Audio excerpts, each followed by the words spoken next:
परीक्षेत बऱ्याचदा जीडीपी आणि जीएनपी वर प्रश्न विचारले जातात आणि 90% विद्यार्थी इथे चूक करतात. चला आज जाणून घेऊया कंपॅरेटिव्हली जीडीपी आणि जीएनपी. जीडीपी म्हणजे ग्रॉस डोमेस्टिक प्रोडक्ट, सकल देशांतर्गत उत्पादन, आणि जीएनपी म्हणजे ग्रॉस नॅशनल प्रोडक्ट म्हणजे स्थूल राष्ट्रीय उत्पादन. तर जीडीपी म्हणजे देशाच्या भौगोलिक आर्थिक सीमा अंतर्गत आणि एका आर्थिक वर्षात उत्पादित झालेल्या सर्व वस्तू आणि सेवांचे काय अंतिम बाजार मूल्य. म्हणजे याच्यामध्ये एखादी वस्तू तयार होत असली, सपोज गव्हापासून काय आटा तयार होतो, तर त्याच्यापासून गव्हाचं मूल्य, त्याच्यानंतर ते चक्कीत दळायचं मूल्य, हे सगळं न पकडता अंतिम वस्तू म्हणजे ते काय आटा, याचं मूल्य त्याच्यामध्ये म्हणजे जीडीपी मध्ये म्हणजे याला काय म्हणतात अंतिम वस्तू. आणि आर्थिक वर्ष कोणते ते तुम्हाला कमेंट मध्ये सांगायचे, ठीक आहे. तसेच वस्तू तयार कोठे झाली म्हणजे जीडीपी मध्ये काय महत्वाचं असते, तर वस्तू ही कोठे तयार झाली हे इम्पॉर्टंट असते. आणि देशाच्या सीमेअंतर्गत किती नॉटिकल मैल पर्यंतचा प्रदेश म्हणजे भौगोलिक सीमा होते. तर हा प्रश्न हे आयएमपी करून ठेवा, कारण हे तुम्हाला बऱ्याचदा परीक्षेत विचारला आहे. किती नॉटिकल मैल पर्यंतचा प्रदेश म्हणजे भौगोलिक सीमा असते, तर ते असते 12 नॉटिकल मैल पर्यंतचा प्रदेश. म्हणजे एका याने आर्थिक वर्षात उत्पादित झालेल्या सर्व वस्तू आणि सेवांचे अंतिम मूल्य म्हणजे काय होते, तर ते होते जीडीपी. तर आता जाणून घेऊया जीएनपी. याच्यामध्ये काय नॅशनलिझम म्हणजे याच्यामध्ये काय महत्वाचे असते, तर राष्ट्रीयत्व महत्वाचे असते. जीएनपी मोजताना नागरिकत्व महत्वाचे असते. याच्यामध्ये आपल्याला काय पाहिजे होता, तो व्यक्ती भारताचा निवासी म्हणजे भारताच्या अंतर्गत भूअंतर्गत क्षेत्रामध्ये तो वास्तव्य, मग तो परदेशातला असो की देशातला असो, नॉट मॅटर. बट इथं तो भारतात जरी राहत असला तरी त्याला नागरिकत्व काय पाहिजे, भारतीय पाहिजे. किंवा परदेशात राहत असला तरी तो भारतीय असला तरच आपण त्या जीएनपी मध्ये याचं उत्पन्न गणले जाते, ठीक आहे. त्याच्यानंतर सपोज एखाद्या भारतीय नागरिकत्वाने परदेशात कमावलेले उत्पन्न जरी जीडीपीचा भाग नसले तरी तो कशाचा भाग असते, जीएनपीचा भाग असते. तर हे लक्षात घ्या.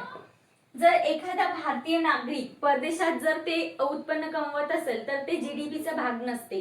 कारण आपण जीडीपी म्हणजे अगोदरच बघितले आहे की देशाच्या भू अंतर्गत म्हणजे जर त्या तो देशाचा निवासी असेल, त्या देशात वास्तव्य म्हणजे आपल्या देशात वास्तव्य करत असेल तरच आपण ते उत्पन्न जीडीपी मध्ये गणणार. परंतु तो परदेशात राहतो परंतु त्याला काय आहे, भारतीय नागरिकत्व आहे, त्यामुळे हे कशाचा भाग होईल, आपल्या जीडीपीचा. ओके. तर आपल्याला जीएनपी जर मोजायचे असेल तर ते कसे मोजायचे, जीएनपी बरोबर ह्याच्यामध्ये जीडीपी सुद्धा इन्क्लूड असतो प्लस एक्सपोर्ट. आता आपणच बघितले, जर भारतीय नागरिक परदेशातून उत्पन्न कमवत असेल तर तो काय पाठवणार, आपल्या भारतामध्ये पाठवणार. ते काय झाला, आयात झाली, ठीक आहे. आणि आपल्या देशात जे इतर देशाचे नागरिक कमवत असतील ते त्यांच्या देशात पाठवणार, ते काय झाली, निर्यात. म्हणजे आयात म्हणजे एक्सपोर्ट आणि निर्यात म्हणजे इम्पोर्ट, ठीक आहे. तर मग जीडीपी प्लस एक्सपोर्ट आणि मायनस इम्पोर्ट, ठीक आहे. तर म्हणजे हा एक्सपोर्ट जो आहे तो परकीय नागरिक आपल्या देशात पाठवल, म्हणून त्यात ते काय आपल्या देशातले काय झाले, उत्पन्न झाले, ठीक आहे. जर भारतीय व्यक्ती जर परदेशात राहत असेल तर तो त्याच्या फॅमिलीला पाठवण आणि त्या स्वरूपात डॉलरच्या किंवा त्या स्वरूपात आपल्याला काय होईल, उत्पन्न प्राप्त होईल. आणि आपल्या देशात जर कोणता परकीय नागरिक राहत असेल आणि तो आपल्या देशात उत्पन्न कमवत असेल तर तो काय करेल, त्याच्या देशात पाठवेल. हे एक एक्झाम्पल झाले. आपण वस्तू व सेवांचं सुद्धा इम्पोर्ट एक्सपोर्ट करतो, ठीक आहे.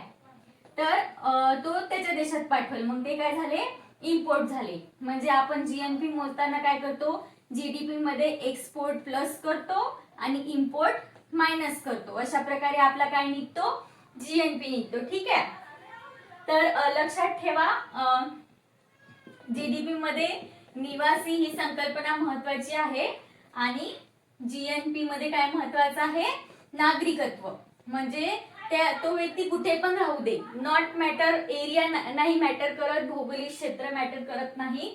ते काय मॅटर करते, फक्त तो त्या देशाचा नागरिक असला पाहिजे. भारताचा नागरिक कुठे पण राहो त्याने कमवलेले उत्पन्न आपण जीएनपी मध्ये मोजू. परंतु जीडीपी मध्ये आपल्याला मॅटर करते की तो त्या देशाअंतर्गत म्हणजे त्या सीमेअंतर्गत म्हणजे आपल्या देशात वास्तव्य केलं पाहिजे त्या त्या व्यक्तीनं. इथं नागरिकत्व मॅटर करत नाही. ओके, तर इथं तुम्ही निवासी ही संकल्पना लक्षात ठेवा आणि इथं तुम्ही नागरिकत्व ही संकल्पना लक्षात ठेवा. ठीक आहे. तर अशा प्रकारे तुम्हाला कंपॅरेटिव्हली जीडीपी आणि जीएनपीचा डिफरन्स कळलाच असेल. तर आज तुमच्यासाठी प्रश्न असा आहे की भारताचे आर्थिक वर्ष कोणते हे तुम्ही कमेंट मध्ये सांगा आणि हा व्हिडिओ तुमच्या मित्रांपर्यंत शेअर करायला विसरू नका आणि हा व्हिडिओ कुठे जाऊ नको यासाठी तुम्ही आताच सेव्ह करून ठेवा.